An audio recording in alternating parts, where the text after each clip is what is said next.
but I don't like to give a lot of free advertising out. You know, but there are certain hotels that really show the love and they understand social media. You know, we've come a long way in this whole gambling influencer thing, from getting kicked out of hotels for bringing our phone out and filming, to the point where, like, you know, there are properties that'll, you know, send a jet to pick us up to bring us into their casino. I mean, it runs the gamut.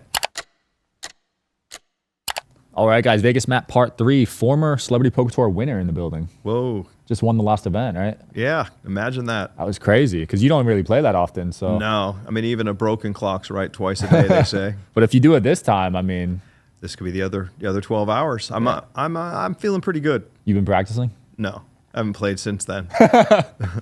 That didn't invigorate you to get better at poker? I mean, it's just you know, how the gambling gods are smiling on you. You know, I just was on a roll that day. I'm feeling pretty good. Got up, went for a walk, you know. Nice.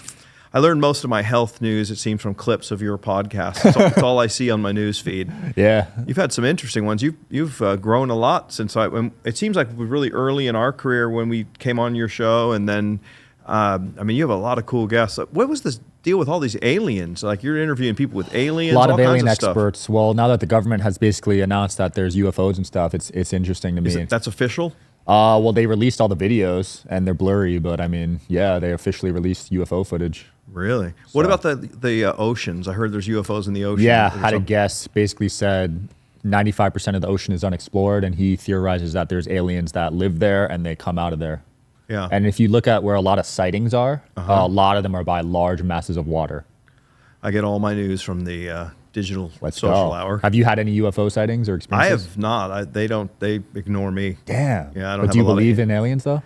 I don't know. I mean, I guess I really don't know. I mean, it's like, I don't have a strong opinion. I would imagine that in all the vastness of the universe, to think that we're the only, you know, beings, that's a stretch. So. Yeah, but I'll leave that up to you and your other guests. I'll focus on the slot machines. That's my expertise. Slots, baby. How's the P&L looking this year for slots? P&L is looking good. I mean, you know, certainly gambling is a losing proposition. I don't know if this is, you know, new information for people. The house has an advantage. Every time you push that button on a slot, you are giving them a percentage mathematically. But we're fighting the good fight. I think we're down, I don't know, in the last, say, 12 months or so, probably down like 250,000, something like that, a little less maybe. So that's just the cost of doing business. Yeah, losing 20K a month. I wish the IRS saw it that way. But you can only write off like 8K, right? Well, you can't write off your losses except against winnings. But you can't say like, oh, you know, I have YouTube revenue and I have $250,000 of gambling losses. I'm going to write that off my active income. Like, my understanding, you know, and I'm not a tax expert, is that that's not the case. I think there's some people that are challenging that right now, but for the time being, we just kind of just take the loss and suck it up. Damn. Yeah, I feel like someone like you could get away with it, but why risk it, right? I mean, there's one very, very smart person in the space who, rather than do what a lot of people are doing and writing off their losses as against ordinary income, and then, like, say 5 years from now they get audited and then they go back and then they say, no, you can't do that, and they get just going to owe massive penalties and additional taxes. There's one guy who's going back and filing amended returns for previous years, and then he's going to challenge it. And he's already paid the taxes, so there won't be any penalties. So that's a smart way of doing it. And if that one goes all the way through the tax courts and he wins, which I think is unlikely, then that would be big for all of us. Interesting. Well, shout out to him for taking that risk, because I wouldn't want to do that. Yeah. You've been gambling all over since you last came on. Yeah. I saw you went on a cruise. We have. We've gone on 2 cruises now. Really fun. You know, it's one of the most fun things about it is the fans that we've attracted are just absolutely amazing. And it seems like, you know, our show's kind of like a podcast. You know, we're gambling, but we're also talking about everything, you know, current events, whatnot. And your vibe kind of attracts your tribe. And we just have the nicest fans. So, like, my first cruise, I was a little scared. I'm like wondering who's going to show up. You know, is it going to be like the Misfit Brigade or something like that? And everyone was cool. And second cruise, same thing, just like the greatest group of people. And so we gamble, do group pulls, play on the ship the whole time. You know, go on excursions together, and a lot of fun. And we just did a big event in Michigan. Our first ever. We sold out a theater, like where, like, you know, like Theo Vaughn or whomever would go and, like, for a concert or whatnot. and we had a 1,300 seat theater in Detroit, and we did a night with Vegas Matt, and it was really fun. You sold out 1,300 seats. Yeah, with a in Detroit? 1,000-person waiting list. Holy crap! Yeah, just to watch you gamble. Well, we just to kind of meet and greet, talk, answer questions, try to throw out a few, some entertainment. And, wow. And then we had, in Michigan, online gambling is legal. So we had FanDuel did a great job putting the event together, or FanDuel Casino, I should say. And we gambled live on stage on our computer. And then the audience was playing along, and we played a game called Crazy Time, which is a lot of fun. And we bought some bonuses, and we played a couple of our favorite games, just kind of live with a big audience. It's awesome. I don't think anyone's ever done anything like it before, but we're definitely planning on a world tour. That's amazing, man. It's been cool to see your growth, because I remember the first time you came on, you were just losing money doing this for fun. Yep. And now to see where you're at now, it's incredible. Yeah, thanks. You too, man. It's just fun. Social media is the new horizon. I mean, I literally don't watch TV. I don't think a lot of people watch TV. We're looking at our phones. Yep. We're looking at those reels, looking at that TikTok, and it's incredible. And then to be in, like we're here at the celebrity poker tournament right now, and to be a celebrity is a trip. Unreal. It's cool to see you embrace that. And I think you and EJ are a really good pair together in business. Yeah, it's unusual for me to be alone without EJ on the pod. Hopefully I won't say anything dumb. He's watching you right now. Yeah, he's over there, compliance He's department. your PR crisis. Yeah. You have any PR crisis moments yet? Nothing to speak of, really. No cancellation attempts. No, I've been hitting myself, and then we don't do much live stuff. So if I say anything inappropriate, he edits it out. Smart. But, I mean, I'm smart enough to know. I mean, these days you can't really say whatever comes to mind. You got to be conscious, and I'm for the most part I'm conscious. That's good. Yeah, you got to be careful once you're a celebrity, man. Yeah. How about you? Have you been behaving yourself? No. Anytime I am part of a cancel attempt, it's my guest. It's usually not on me. Yeah. So I'm good. But that doesn't blow over to you ever? Sometimes I'll get heat. Like Bryce Hall came up to me yesterday at the dinner, and he was like, "Why do you have Harry Sisson on the podcast? Like, you folded." I was like, I like having on both sides. Like, I saw a lot of his stuff during the election cycle. Harry Sisson. All I care about is that I don't talk politics, but I do like politics in regards to October is a huge month for YouTube revenue. Oh, because of politics? A lot of ads. Actually, you're right. My October numbers were pretty nuts. Yeah, it's all election. The spending was ridiculous. I mean, it was insane. So I love elections. I'm neutral. I don't talk politics. You got a good PR team. See? I love it. So you've gambled with some big people lately. Steve will do it. Dana White. Who's next? I'm doing a couple of collabs. I have my agent arranged a couple of celebrities. I've never heard of anybody. I mean, there's all these famous athletes. I don't watch a lot of sports. I don't really know anything. I guess it's part of my charm. But there's a couple of celebrities that we're going to collab with tomorrow for F1. Nice. Guys with big followings on Instagram. EJ knew him, but I didn't. Okay. Yeah. But Steve was a lot of fun. I mean, he was probably a real big shot in the arm for us when we started streaming with him, and then we did that one video with Dana where he's like, slots are stupid, and then Steve was like fast spitting $250, and I'm like, slow down, and then we hit a $44,000 bonus, and Dana was like, what the heck? Of course, it's the one day Dana's there too. That's crazy. Well, that guy's he lives a charmed life, it appears. He can do no wrong. I mean, he's one of those rare individuals who can open up a Trump rally and still doesn't get very much heat. And he's uncancelable. He's uncancelable. Is that the word? Yeah. There's a few people, maybe a handful. Yeah, he's uncancelable. I like it. Yeah. Did you make that up? Nah, there's a few people. Like Dave Portnoy from Barstool Sports, I would say is uncancelable. Nelk Boy is pretty uncancelable. And there's a few people on that list. Joe Rogan, I'd say too, because he endorsed Trump. That was a big move for him. That was an incredible thing. It was like watching a movie, the whole thing. Yeah. It was a pretty wild election. I never really cared about politics up until this one. Yeah.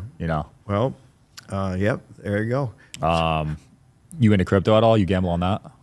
I love crypto. I would love that it's at, not that I check it every 15 or 20 minutes, but at 93,327 as I walked in the door. Hit an all-time high yesterday. Yeah, that's fun. I've just been a hodler for the longest time. If I look back and I could just, I was for a while there. I had a lot of Ethereum, and I was just using it to live on, and selling it at $300 a coin. Damn. I had probably, if I'd kept every coin I ever owned, I'd be very wealthy. So you were in it early. Why Yeah. were you in it that early? A friend of mine came over to my house one time in like 2014 or 15 and said, I got to tell you about this thing. It's called Bitcoin. And I'm like, oh, whatever. And he goes, just buy one. I bought one. I think it was $500 or $600 or $380, like somewhere in that range. Yeah. And then probably sold it at 1,000 and bought back and forth. But I was involved in it off and on. And then EJ really was smart about it, and we did quite well. Nice. And now I have it's a percentage, a reasonable percentage of my portfolio, and it's just kind of a long-term hold. I hope Michael Saylor's right. I was watching a clip this morning, and he was talking about a $13 million Bitcoin in like the next 20 years or whatever. On Patrick Bet-David's show, right? I do not know whose show it was. But, Okay. But I mean, I saw that. I mean, he's either going to go down as the best investor of all time or the biggest loser. right. I hope he's the best investor of all time. It's hard to bet against him. Yeah? He's already up so much. Yeah. It's like crazy, and he's still buying it. What about you? You like crypto? I love crypto. Yeah? I love it. I mean, it changed my life. Yeah. XRP had a little bump. I didn't get in that one. No? But my friend got in at like 10 cents. Oh. It's like $1 now. Yeah. I mean, I remember I bought my first at like 3 cents a long, long time ago. Damn. Went up to $3 in that first run in 2018. And yeah, so there's been so many. EJ had a funny one. We had he had bought a bunch of Dogecoin at like, 1/1,000,000th of a cent, and he had like literally millions of them or something. And Damn. he had hundreds of millions of them. And it was on a USB, and in one of his attempts to organize everything, he said, oh, this is a dog, and got rid of it for like $13, or something like that. That would literally, how much would that be worth now? It's 60 cents now, so that would be worth $50 million. Yeah. So we've had a couple of those oops moments. Wow. Not as bad as the pizza guy, but Oh, that guy. He must. Actually, I did see an interview about him recently. He said he doesn't regret it. yeah. Well, Because it's one of those things like, yeah, you see the price, but would you have sold it along the way up too? Right. Probably. I mean, Like, you're not going to hold all the way. you never know. You got to live a life with no regrets. Yeah. Well, you've always been pretty diversified. I know you got real estate too. Yeah, and love the real estate. I have a lot of real estate down in Costa Rica, and I still have a property management company down there. It's funny because like that used to be my whole life, in my semi-retirement, and now the business, I never even have time to go down there anymore. I've been there once this year, and the business is still doing just as well without me paying any attention to it. So it just shows I was just goofing off before, and now, I mean, we're literally working all day, every day. I mean, it's amazing. I'm 61 years old, and I haven't probably worked this hard in my whole life, I'm working as hard as I've ever worked. Because it's work, right? I mean, we get up, we are looking at stats and coming up with a title for our post, which is 11:45 every day, and then go to a casino, decide what machine to play, film an intro, take a profile or what's it called? A thumbnail pick, and then do the wrap up, film the shorts, then change shirt, maybe try to film 2 some days so we don't have to work 7 days a week. Yeah. For the most part we work 7 days a week, and but it's always fun. And more, we'll go to a casino and we'll just see like so many people wearing our merchandise, like my "Let's Enjoy This" shirt, That's a that clean I've got design. on, Sando hats. I mean, it's just like there's this whole community of gamblers, and it's just so fun to bump into them in the casino, take pictures, So we end up usually in the casino for about 8 hours a day, and then add all the other work and calls with lawyers. And one of the things that's annoying is there's so many fake accounts, and there's this, then there's people in the comments that are like saying stuff that's not true or pretending to be us and messaging our fans, and it's just like a constant battle dealing with the scammers online. They're Wow. So annoying. what's their scam pitch? Like, how do they get people? They just pretend to be me, and then they engage with the fans, and then say, send money for this or that, and then they just beat them for money. And, Damn. and we have a full-time person on it, like an IP person on it. Holy crap. Get very little help from the platforms themselves. I think that's an area influencers should somehow unionize, because it's impossible to get a human being, I don't want to throw Instagram, any particular platform under the bus, but some of them are particularly bad, and you just can't get a human being, can't get any help. You could tell them any, there's biggest horror story in the world, biggest scam, biggest ripoff in the world, just crickets, no help, no reply. No, I put them on blast. Like I'll put them on my story. I say report this page. They're gone within an hour. Because if you get like 50 to 100 people reporting them quick, they'll take down the page. Oh, try that out. Got that, EJ? I don't know if that still works. I used to do that years ago when I was in crypto heavily. People were trying to scam using crypto. Well, it's a constant battle. I don't know how I got on that topic, but that there's a lot going on, but it's focus on what's fun. I mean, like events like this are so much fun. Events like we did in Michigan last weekend, so much fun. The cruises, so much fun. I mean, it's just like what a neat, rather than just being like this boring old retired guy. Now I'm like just living the dream, gambling, doing what I love, and it's funny. I still gamble. Like we'll get done gambling, and then sometimes I'll call my wife. I'll be like, "What do you want to do?" It's like, "I don't know. Well, let's meet down at GVR and go play a little bit. And you just play for fun without even a camera rolling. Like I still enjoy it. So I think that's the thing. I mean, if you can get paid to do what you enjoy, then I think you're really winning the game of life. I love that. Took you 60 years to find it. Yeah. Well, I think I've been doing it for the most part my whole life. I mean, I've never really been a big job person. I've usually like find something I'm into and then promote that or put deals together, connect people. I've always just been pretty good that way about not having to have like a 9 to 5. I'm way too ADD for that. Yeah, I have ADD too. Yeah? Yeah, I got diagnosed last year. All right. Well, that's good. I've never gotten diagnosed. I just throw it out there. Self-diagnosed? Yeah. When I was a kid, they called it BAD. BAD? Yeah. Oh, bad? Yeah. Yeah. That was a joke. How'd you like it? Yeah, I got it. Took me a second. Took me a second. What's the Sando stand for? Well, the CPT did these hats for us. So Sando is kind of like a word that is now, I think, in the Urban Dictionary and Wikipedia and whatnot. I started saying, like, we'd get a bonus, playing a game like Dragon Link, a real popular game, and, you get the 3 pots bonus, and you're like, yeah, bonus. I'm down $2,000, and I get a bonus on a $50 bet, and then the bonus is like $32. That's a real bad bonus. And then so instead of saying sandwich, I started saying Sando, and it just caught on. So we made a Sando shirt, kind of with this stardust design. And I mean, now our merchandise is just incredible. I mean, we sell our merchandise at El Cortez, sell our merchandise online, we sell at the Pepper Mill in Reno. And I mean, we sell just a ridiculous amount of T-shirts, coffee mugs, hats, hoodies. We got some really good hoodies, and so that's a whole nother business. We were doing it out of one of EJ's rental properties, and it's literally bursting at the seams, bins, floor to ceiling. We're looking at buying a big warehouse now for our merch business. Jeez, yeah, that's incredible because a lot of creators have a following, but to be able to sell merch is a whole different level of engagement with your fans.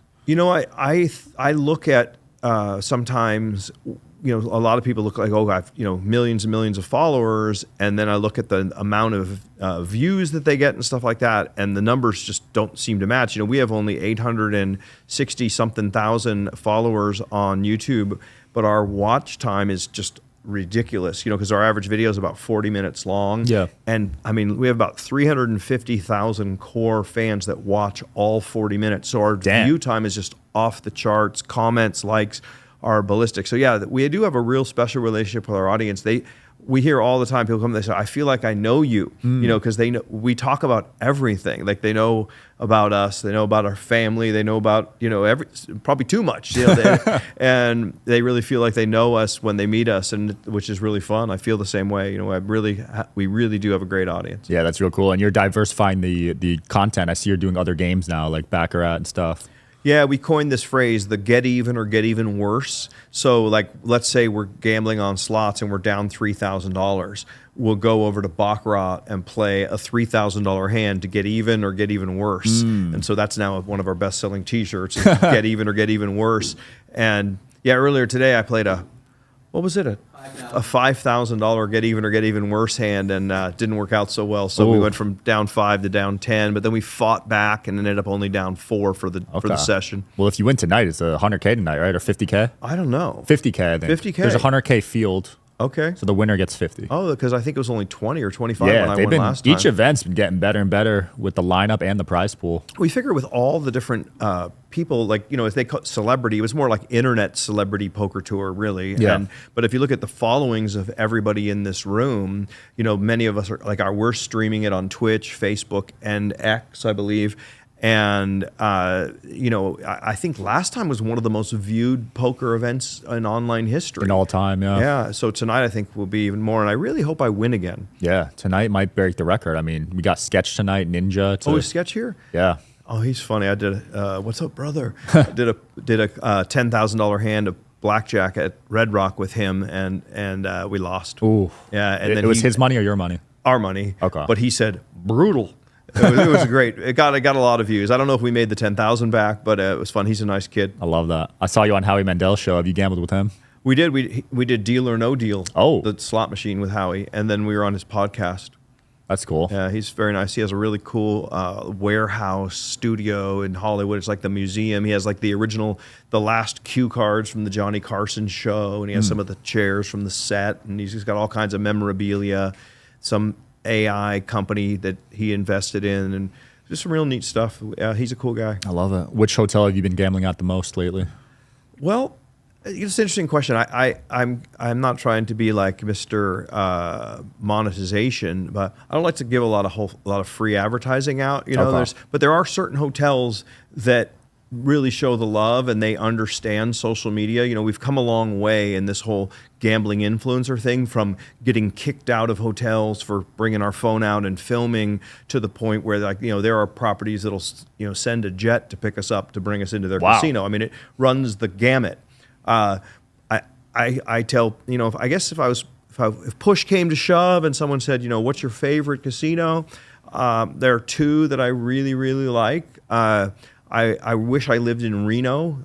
If I could, I'd play at the Peppermill every day. They just have a really good player-friendly philosophy. Just take incredible care of us. They understand social media. They got a great social media team. So nice. I don't mind giving them a plug. Adam down at El Cortez has been amazing. I mean, we have our merch there, and the number of people that come down to little old El Cortez, from Aria, from the Wynn, from the bigger properties, big money players coming into the El Cortez to buy our merch or hope to watch us filming. So I tend to support the casinos that support us, and there's some good ones, and there's some that still don't get it. A lot of these companies, they're so like syrup, it's just impossible to get anything done. A lot of these executives in these big companies is like working for the government. Their favorite thing to do is just say no and not take any risks whatsoever. Yeah. But I mean, the reality is we have an audience of 3 million gamblers. Those 3 million gamblers are the same 3 million gamblers that play in their casinos. So I think eventually and gradually, more and more, we're going to start showing the love. So I never speak ill of any particular place, and I love all the casinos. That some have caught on quicker than others, I will say. 100%. Well, Matt, what events are next for you, and where can people watch your stuff? Well, I mean, we have a website. It's actually pretty good now, finally. Nice. We got a good vegasmatt.com, kind of has everything, all of our socials and stuff. Our main focus is YouTube, and it's Vegas Matt on YouTube, Vegas Matt on TikTok, and so forth. And just we're all out there, and we'll be doing events. Our plan is to be doing a tour this next 12 months, and selling out theaters for our meet and greets, our night with Vegas Matt. If you're watching, I hope you come out and say hello in person. I'd love to meet you. And what else? No real big events. We're going to do another cruise probably in the spring, and things like this CPT, one of my favorite events. This is my third one, I believe. And and I'm open to anything. Love it. Yeah. We'll link it below. Thanks for coming on again, brother. Yeah, man. Thanks a lot. It was fun. Yup. Keep up Check the them good out, work. guys. Thank you. All right. Peace. Bye.